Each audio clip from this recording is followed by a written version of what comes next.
아, 음. 오늘 저녁에도 우리 모든 성도님을 위해 우리 하나님의 크신 은혜와 평강이 함께하는 복된 시간이 되시기 바랍니다.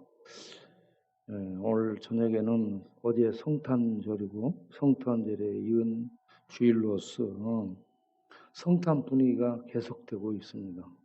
예, 우리 교회는 성탄절인데 세상은 술탄절이죠. 우리는 이 성탄절의 의미를 알고 세상에 전할 수 있는 그러한 삶을 살아야 되라고 생각합니다. 특송해 주신 분들 감사를 하고요. 또 우리 권사님은 기도하러 어디서 여기가 오신 거요? 감사해요. 오늘 저녁에 설교하실 목사님 원주에서 오셨습니다. 원주에서 오셨는데 원래는 미국에서 살고 있죠. 미국의 로스캐롤라이나 뭐 어디 그 노숙자들이 있는 동네에서 산 것이 아니고 그렇게 해서 왔는데 이번에 아버지 상당해가지고 들어오신 거예요. 그래가지고 우리 교회에 이렇게 모시게 됐는데 저랑 액체 공부하고 그리고 우리 목사님은 장신 갔어요. 통합 측이죠. 그리고 첼도 목사님 다일 공동체에서 한 2년 그 사역을 섬기고 그러다가 딴바에서 미국으로 가서 미국에서 지금 사역을 하고 있는데 이번에 이렇게 아버지 상당히 가지고 들어오시게 돼서 오시라고 했습니다. 전해주는 말씀을 통해 우리 모두가 큰 은혜 받는 귀한 시간이 되길 바라면서 우리 박수로 목사님을 환영하도록 하겠어요. 자, 나오세요.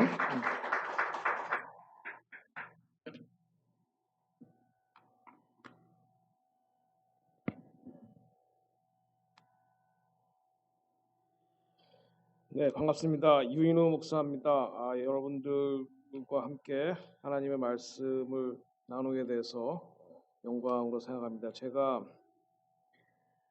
우리 임명희 목사님하고 학부 동기입니다. 액주 동기신데 그때 88년도에 여기서 우리 임명희 목사님께서 광야의 어부라는 서클을 만드셔서 네. 육지의 어부 서클을 만드셔서 함께 전도할 때 함께 했던 기억이 있고 그때 아주 조그마한 학구방에서부터 시작했는데 또 하나님께서 이렇게 임명희 목사님의 열정과 기도와 또 노력과 여러분들의 협력과 헌신을 통해서 많은 발전을 주시고 저는 그 당시에 다일 공동체에서 아까 형님께서 2년이라고 말씀하셨는데 한 6년 정도 사역하다가 안수받고 이제 미국에서 플로에서 신학 공부하다가 하나님께서 유대인에 대한 부르심을 주셔서 유대인 사역하고 또 최근에는 24시간 주 7일 중보기도에 사명을 주셔서 노스캐롤라이나 모라비안 폴스에서 다윗의 장막을 섬기고 있습니다. 오늘 하나님께서 여러분과 함께 나누고자 할 말씀은 여러분 잘 아시는 마태복음 25장의 슬기로운 다섯 처녀에 대한 예수님의 말씀입니다. 오늘 새벽에 이 말씀을 가지고 묵상하며 기도하면서 하나님 어떻게 해야 이 슬기로운 다섯 처녀처럼 주님의 다시 오심을 준비할 수 있을까요? 하고 이제 보통 제가 2시나 3시에 일어나서 기도하는 한 4시경에 슬기로운 다섯 처녀 이 시대에 늘 깨어서 기도하는 사람이다 이런 말씀을 주셨어요. 그래서 광야교회가 또 이 한국 사회에 등불이 되면서 늘 깨어서 기도하는 여러분들 되시기를 예수 이름으로 축원합니다. 네, 이 슬기로운 다섯 처녀 말씀의 깊이 뿌리로 내리고 금식과 기도로 주님의 재림을 준비하는 사람들입니다. 우리 역사에 이렇게 슬기로운 다섯 처녀처럼 깨어서 주님의 다시 오심을 준비하는 그런 사람들이 있었습니다. 1415년에 지금으로 말하면 체코슬로바키아의 얀 후스라는 사람이 모든 교회의 권위는 성경으로부터 나온다. 하나님의 말씀으로부터 나온다라고 하는 깨달음을 얻어서 로마 카톨릭 그때 교회가 성경의 권위에 보다 위에 있었기 때문에 그것은 잘못됐다. 성경 하나님의 말씀만이 우리의 최종적인 권위다. 그래서 하나님 말씀을 우리말로 번역을 해야 된다. 그런 주장을 했습니다. 그 당시에는 로마 카톨릭이 라틴어, 그러니까 이태리어로밖에 성경을 번역하지 않았거든요. 그런데 그런 주장을 해서 로마 카톨릭에 의해서 화형을 당합니다. 이분이 화형을 당하면서 내가 지금은 실패했으나 내 이후로 100년 후에는 나와 똑같은 주장을 하는 사람이 나올 텐데 그가 이길 것이다. 그가 승리할 것이다. 이제 이런 예언을 했는데 그 얀 후스 이후에 딱 100년 만에 루터가 나와서 종교개혁을 시작해서 성공을 했는데 그때 이제 비텐베르크가 인쇄술을 발명해서 성경을 독일어로 번역한 것이 다 사람들이 읽게 되었던 것입니다. 그래서 이 얀 후스의 후예들이 모라비안 형제단이었는데 이들이 로마 카톨릭에 의해서 박해를 받다가 독일의 진센도르프라는 영주 그 부자의 그 휘하에 들어가서 하나님의 말씀을 읽고 기도를 시작하는데 하나님의 말씀 가운데 특별히 로마서 1장 16절을 읽습니다. 이 복음은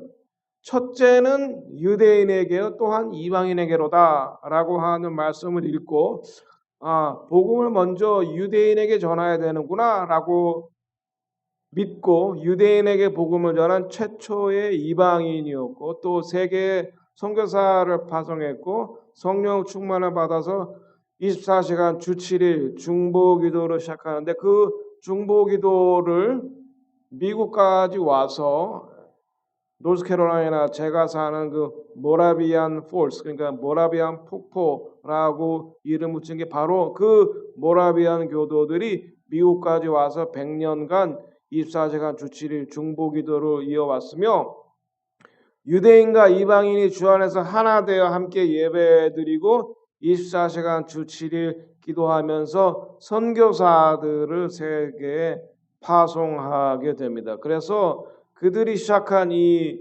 유대인과 이방인이 예수 안에 하나 되는 것, 세계 선교, 주 7일 24시간 주 7일 선교 그것을 하나님께서 우리 세대에 제가 67년생이거든요. 저는 우리 세대가 예수님께서 다시 오심을 보는 그런 세대라고 생각합니다. 믿습니다. 그래서 우리 세대에 마무리하기 위해서 하나님께서 저를 그 모라비안 폴에 부르셔서 유대인 선교 그리고 유대인과 이방인이 함께 하나님을 예배하는 것, 주 7일 24시간 주 7일 중보기도의 집을 하라고 말씀하셔서 다윗의 장막을 섬기고 있습니다. 그래서 우리가 부흥의 물결은 예루살렘에서 시작해서 이것이 미국으로 또 한국으로 와서 다시 예루살렘으로 돌아가는 것 이것이 하나님의 그 구원의 역사의 방향이고 패턴이라고 보는 것입니다.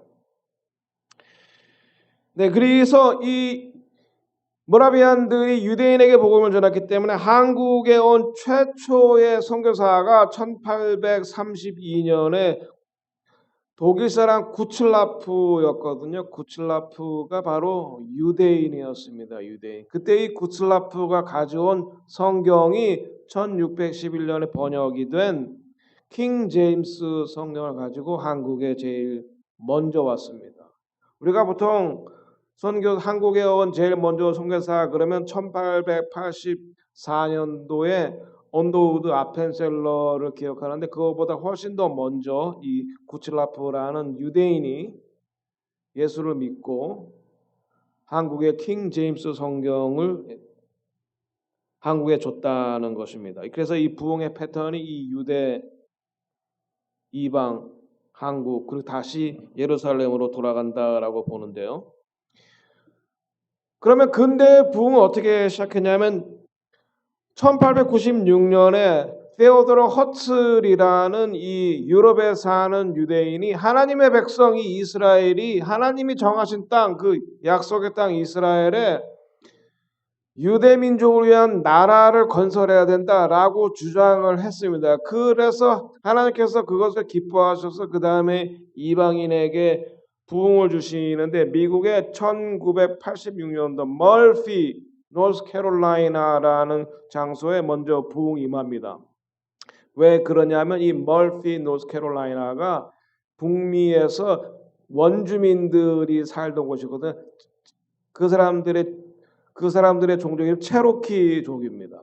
그런데 그 체로키 족속이 북이스라엘 열지파가 먼저 남유다보다 먼저 망하는데 북이스라엘 열지파에 소속된 이사갈 지파였던 것입니다. 그래서 먼저는 유대인에게 또한 헬라인에게로다라고 하는 하나님의 말씀이 이루어지는 것을 또한 우리가 볼 수 있습니다.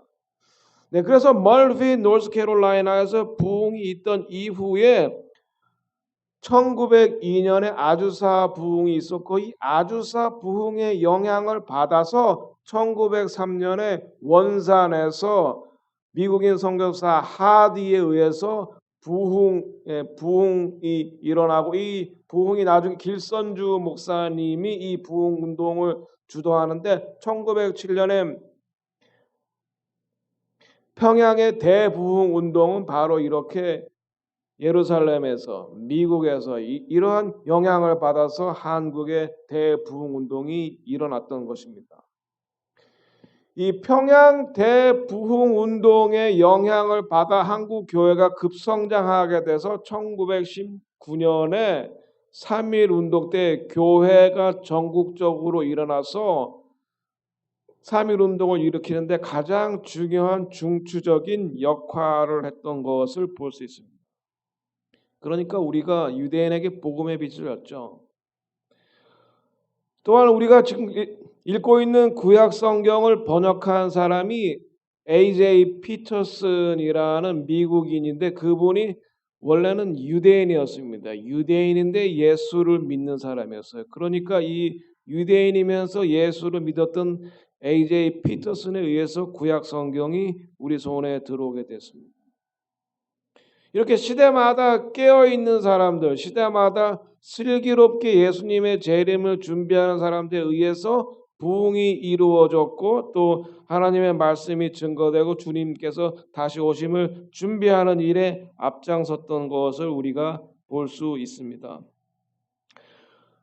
한국 역사에 1938년에 한국의 장로교회가 신사참배를 결의합니다. 신사참배를 교단적으로 결의하는, 물론 그때는 다른 중소교단들은 다 신사참배를 결의했고 한국 장로교회가 그 당시에 하나였는데 한국 장로교회도 신사참배를 결의합니다. 그러나 그때에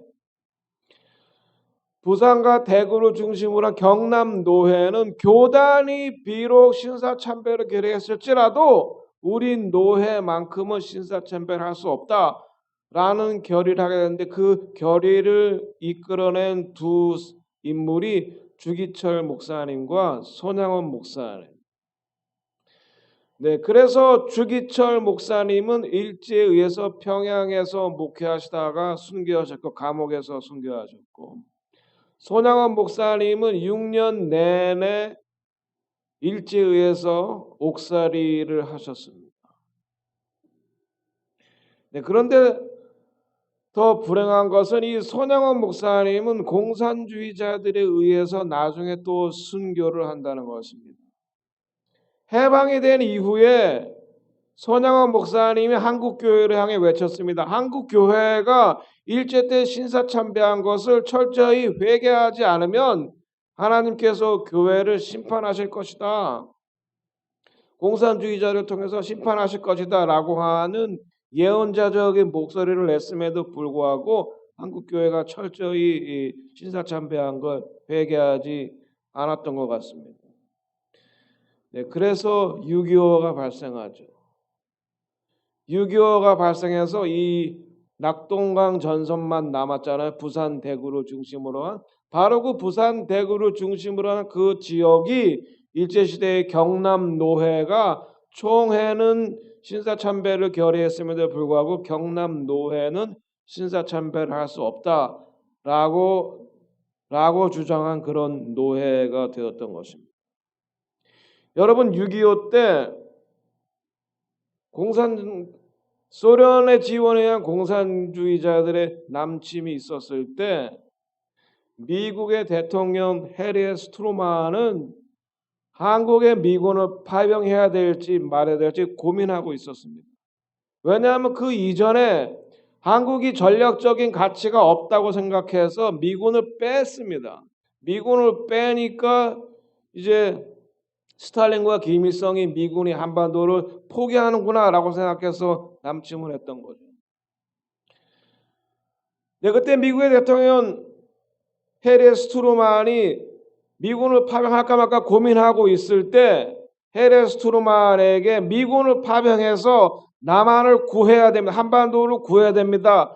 라고 말한 목사님이 있어요. 그 목사님이 빌리 그레함 목사님이에요. 그 빌리 그레함 목사님이 바로 노스 캐롤라이나 출신이세요. 이제 그분이 기도하다가 아시아에서 기독교인들이 제일 많은 한국을 포기해서는 안 됩니다. 라고 해리 S. 트루만에게 전보를 쳤습니다.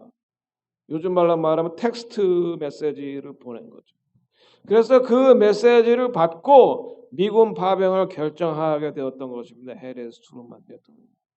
네, 그러니까 노스캐롤라이나가 한국과 중요한 관련이 있죠.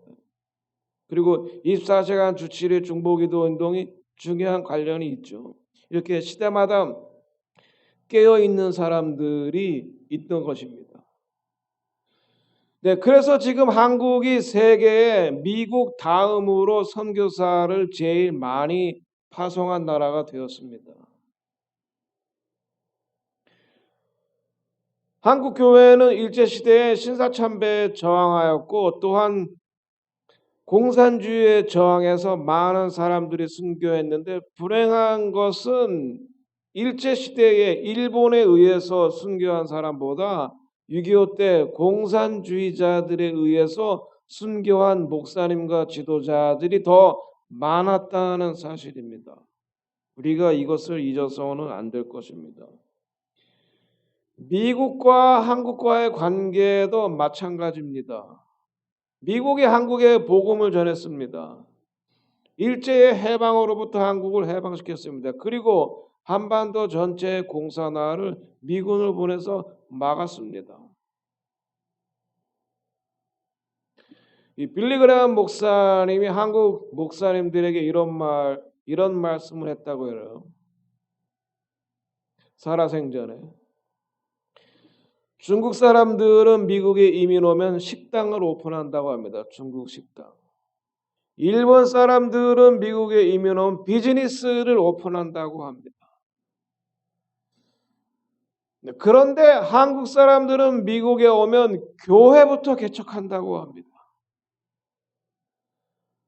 나는 한국 사람들이 이 미국이 언젠가 도덕적으로 타락할 때 미국을 위해서 기도해 줄 민족이라고 저는 생각합니다. 이런 말씀을 했다고 합니다. 미국에 250만 정도의 한인 교포들이 살고 있습니다. 미국뿐만 아니라 한국을 위해서도 기도하고 있습니다. 자, 이런 사람들이 깨어 있는 그리고 슬기로운 처녀로서 주님의 다시 오심을 준비하는 사람들입니다. 저는 우리 광야교회가 어려운 분들을 섬길 뿐만 아니라 여러분들이 기도와 말씀을 바탕으로 이 민족을 또한 살리는 민족의 희망이 되는 우리 광야교회가 되시기를 예수 이름으로 축원합니다. 어제가 성탄절이고 오늘은 예수님의 다시 오심에 대해서 제가 여러분들에게 말씀을 드리고 싶은데요. 예수님께서 우리가 지금 마지막 때에 살고 있다 그랬죠. 예수님께서 마지막 때에 대한 조건을 두 가지로 말씀하고 계십니다. 네, 첫 번째는 마태복음 24장 14절에 이 천국 복음이 모든 민족에게 증언되기 위하여 온 세상에 전파되리니 그제야 끝이 오리다. 이렇게 말씀하고 있습니다. 성경 번역 선교회인 위클리프의 목표가 2025년까지 모든 언어로 성경 번역을 완성하는 것입니다. 지금은 인터넷이 발달해서 꼭 현지에 가지 않아도 성경을 번역할 수 있는 여러 가지 프로그램들이 개발돼서 2025년이면은 앞으로 몇 년 남았죠, 이제? 3년, 4년? 네. 그 다음에 두 번째 조건은 이스라엘이 회복된다는 것입니다. 마지막 때 이스라엘 회복된다. 마태복음 23장 39절 내가 너희에게 이르노니 유대인들에게 말하는 겁니다. 이제부터 너희는 찬송하리로다 주의 이름으로 오시느니 할 때까지 나를 보지 못한다. 이것은 유대인들이 예수님을 메시아로 왕으로 모시기를 거부하니까 예수님께서 왕으로 오셨는데 유대인의 왕으로 오셨는데 그러나 너희가 주의 이름으로 오시는 이여 할 때가 있는데 그때 내가 다시 너희들의 유대인의 왕이요 만왕의 왕으로 오시겠다라고 말씀하신 겁니다.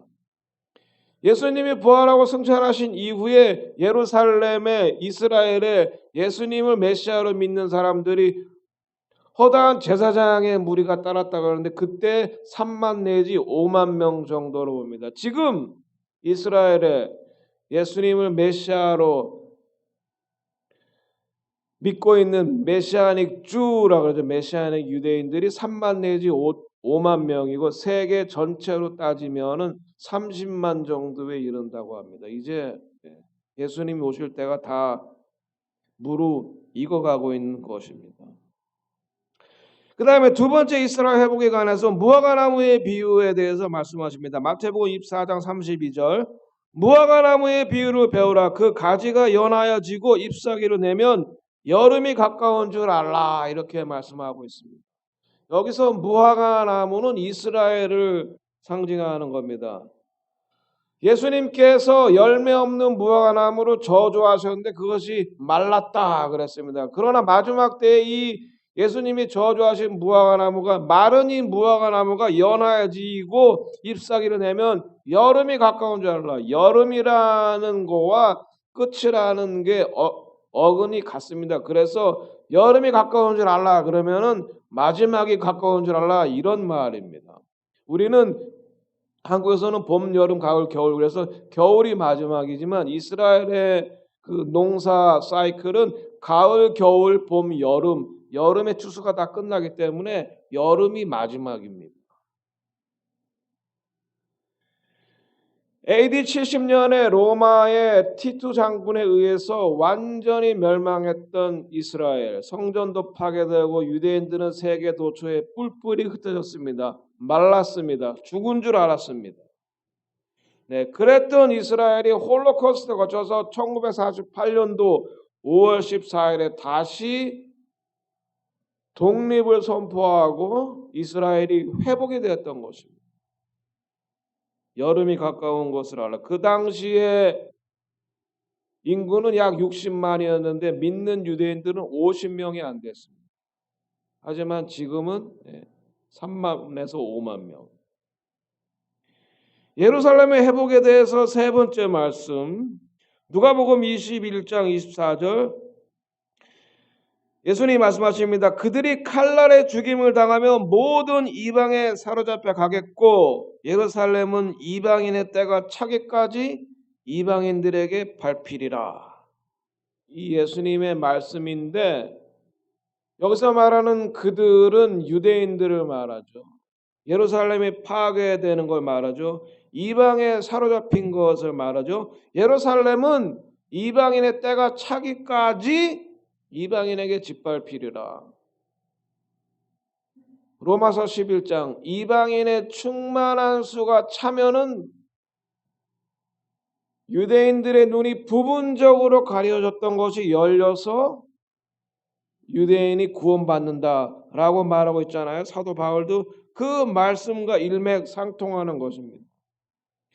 이방인에 의해서 짓밟혔던 예루살렘이 1967년도 동예루살렘이 회복이 되어서 이스라엘이 온전히 회복이 되어 예루살렘이 온전히 회복이 되어 이스라엘의 편입이 됩니다. 예루살렘이 바로 회복된 것입니다. 이방인의 때가 끝나가고 있는 것입니다.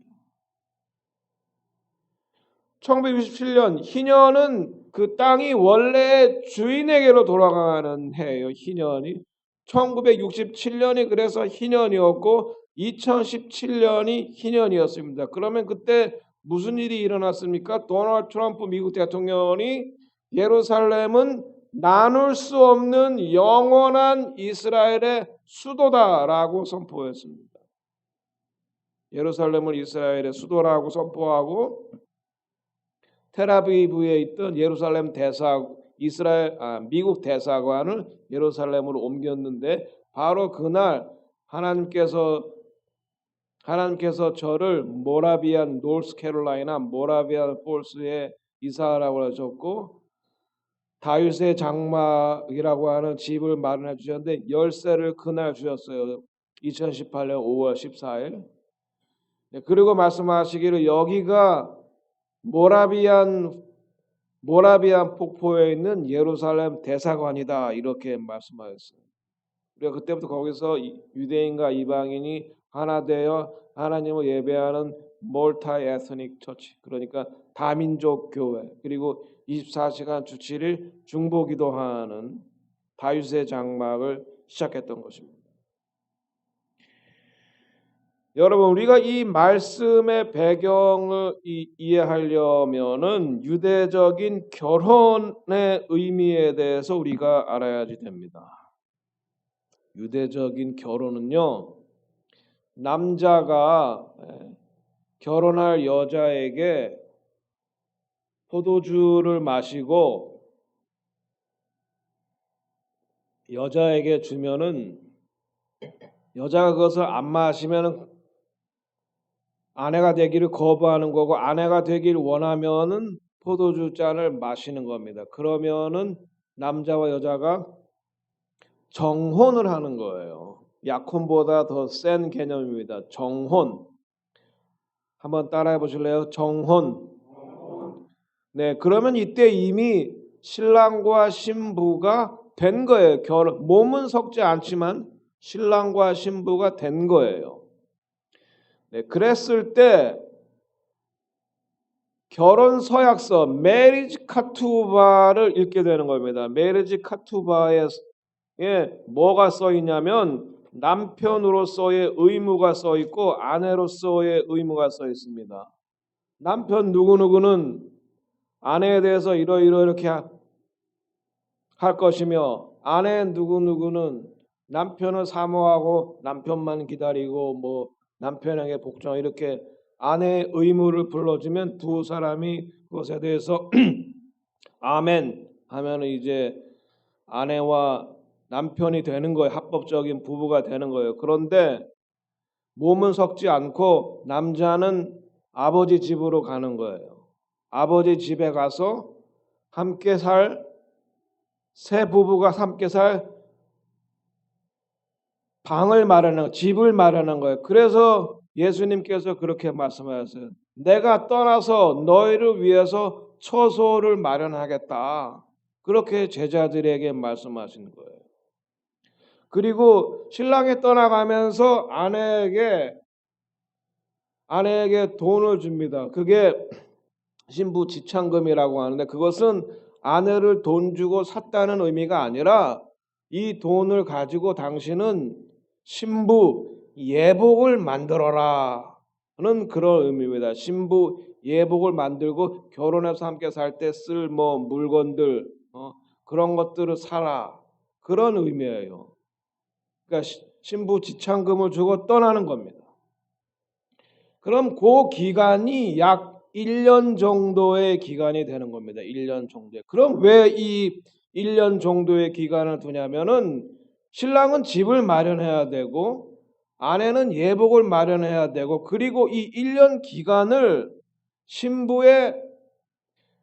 신부가 정결한지 아닌지 확인하는 기간이에요. 만약에 이 신부가 이때 만약에 혹은 이전에 다른 남자를 알았다면 임신을 할 거 아니에요. 그럼 임신을 하면은 신부 자격에서 박탈이 되는 거예요.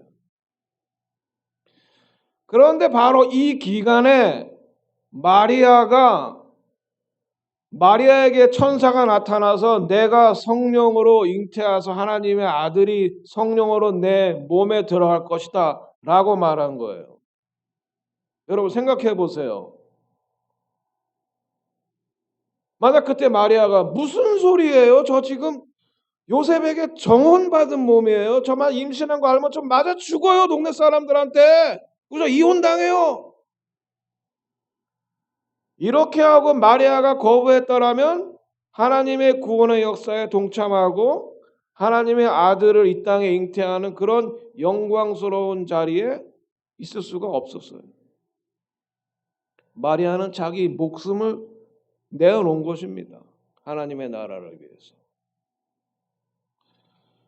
요셉이 마리아가 임신했다는 얘기를 들었습니다. 이건 내 아이 아닌데? 그래서 성경에 보면은 요셉은 의로운 사람이라 이름 몰래 끊고자 하되 요셉이 의로운 사람이라서 이거 알려지면은 마리아가 죽을 수도 있고 또 망신당할 수도 있고 하니까 그냥 없었던 걸로 하자. 파혼 없었던 걸로 하자. 이혼 증서를 써줘서 없었던 걸로 하자. 그렇게 마음을 먹고 있을 때 또다시 천사가 요셉에게 나타나서 마리아를 데려와라. 성령으로 잉태된 거다. 그랬을 때 요셉도 자기 아들도 아닌데 그 말을 믿고 마리아를 데리고 간 거예요. 베들레헴으로 간 겁니다. 다윗의 후손이기 때문에 거기서 호적을 하려고. 그런데 이스라엘 유대인들은 자기들의 왕으로 오신 예수님을 알아보지 못하고 방도 내주지 않아. 가능성이 있는 분이지만 예수님은 이스라엘의 왕이세요, 왕. 그런데 그것을 알아보지 못해. 그런데 누가 알아봤어요? 동방 박사들이 알아보고 예문을 갖다 주잖아요. 이방인들이 동방 박사. 이방인이 먼저 알아보는 거라고.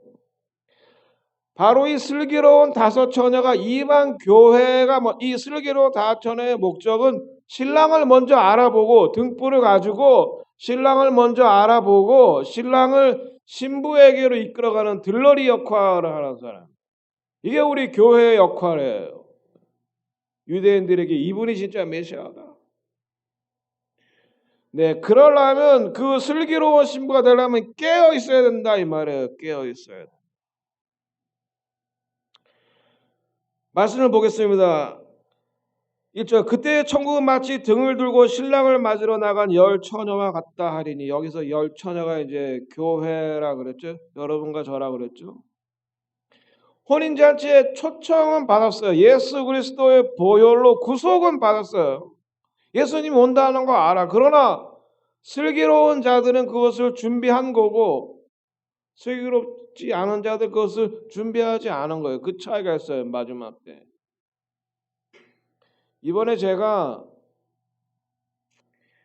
그 아버지 장례식 때문에 왔는데 요새는 제가 이제 시민권자이기 때문에 예전에는 그냥 한국에 그냥 왔어요. 그냥 시민권자면은 뭐 비자 안 받았어요.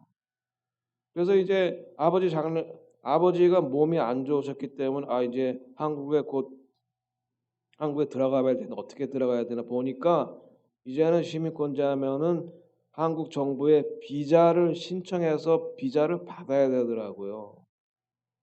그래서 어머니가 준비해라 그래서 비자를 먼저 신청해서 받았어요. 그러면 이제 2년짜리가 나와요.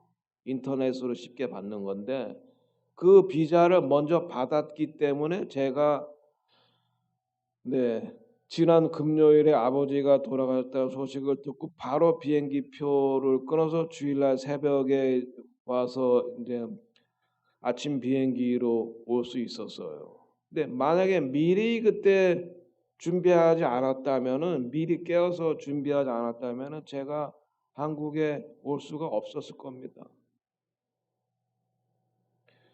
이게 비자예요. 여러분과 저는 다 하나님 나라에서 하나님 나라 천국 잔치, 예수님의 천국 잔치에 갈 수 있는 허락은 이미 다 받으신 거예요. 예수의 보혈로 은혜로 값없이 은혜로 믿음으로 비자는 다 받은 거예요. 그러나 등불은 들고 있어야 돼요. 등불까지 주지는 않아요. 비자는 주지만 비행기 티켓은 주지 않아요. 한국 정부에서. 그건 내가 사야 돼. 내 돈으로 사야 돼. 여기 올라면 비행기 티켓도 사야 되죠. 코비드 테스트 음성 확인서가 또 있어야지 돼요. 요새는 또 음성 확인서 있고 비자 나왔고 그리고 비행기 티켓 있어야지 돼요. 그러니까 여러분과 저는 초청장 받았어요. 그러나 슬기로운 다섯처럼 등불을 들고 있어야 된다라고 하는 겁니다. 그런데 미련한 자들도 등을 가졌는데 여분의 기름을 가지지 아니하였지만 슬기로운 자들은 여분의 기름을 가지고 있었습니다. 여분의 기름, 이것은 나누어 줄 수 있는 게 아니에요. 제가 믿음이 좋고 준비했다고 그래서 제 와이프까지 한꺼번에 덩달아서 구원받는 거, 혼인 예식에 참여하는 거 아니라 이겁니다. 여러분, 기름은 각자가 준비하는 거예요. 각자 한 사람 한 사람이 준비. 그래서 그것을 나눌 수가 없는 거예요. 그래서 나누어 줄 수 없다. 그러니까 너희가 가서 직접 사라. 이렇게 말하는 거예요. 여기에서 기름은 예수님과의 인티머시, 신랑된 예수님과의 밀접한 관계예요. 관계. 성령 충만함이고요. 예수님과의 관계, 신랑과 신부가 관계를 해야죠. 신랑과 신부가 밀접한 관계가 있어야 되죠. 그것이 등불을 준비하는 것입니다. 그런데 신랑이 더디 온다. 그리고 졸며 잔다. 그런데 미련한 신부들은 여분의 기름을 준비하지 않았기 때문에 밤 늦게 이 신랑에게 한 1년쯤 지난 후에, 그러니까 1년쯤 되면은 이제 신랑이 이제 올 때가 됐다는 건 다 아는 거예요. 왜냐하면 혼인잔치는 동네 잔치이기 때문에 다 아는 거예요. 그러나 그 날짜를 정하는 건 신랑의 아버지예요. 하나님이. 네, 예수님이 그래서 그 날과 그 시는 아버지밖에 모른다라고 하는 거예요.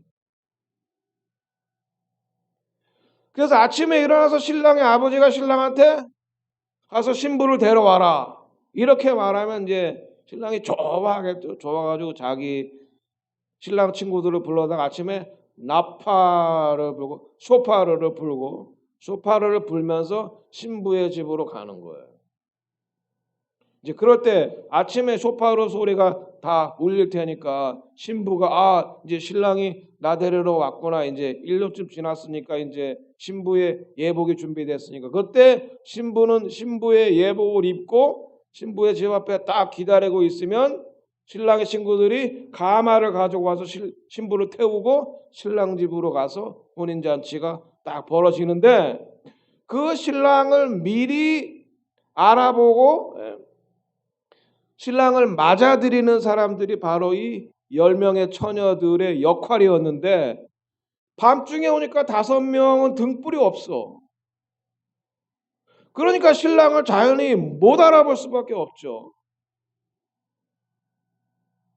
열심히 깨어서 기도하던 슬기로운 5명만 신랑을 알아보고 5명만 신랑을 데리고 신부에게로 가서 신부의 친구들과 함께 혼인잔치에 들어가는 거예요.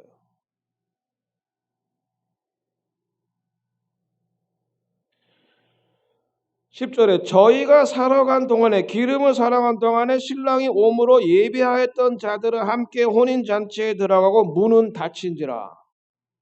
신랑이 들어가고 신부가 들어가고 네, 그리고 그 다음에 그 혼인잔치에 들러리가 들어가고 또 주변에 마을 사람이 들어가면은 문은 닫히는 것입니다.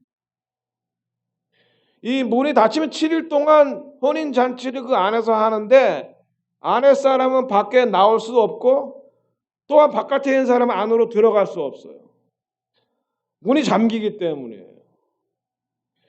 네, 그런데 이 슬기롭지 못한 처녀들은 오일을 사러 올리브 기름을 사러 갔다가 문이 잠겼기 때문에 들어갈 수가 없게 되는 거예요.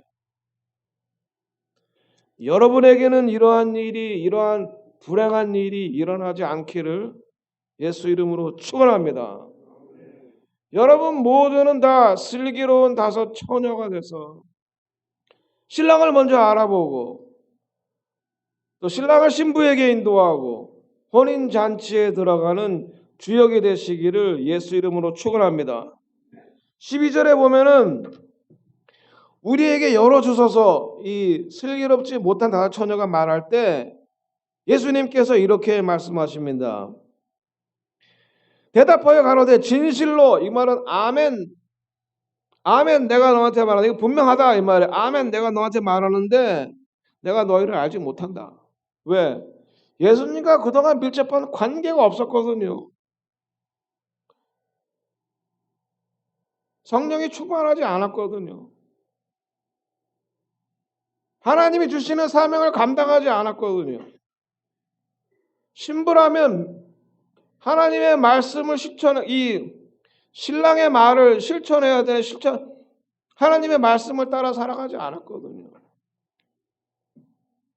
네, 그래서 결론적으로 13절에 말합니다. 그런즉 깨어 있으라.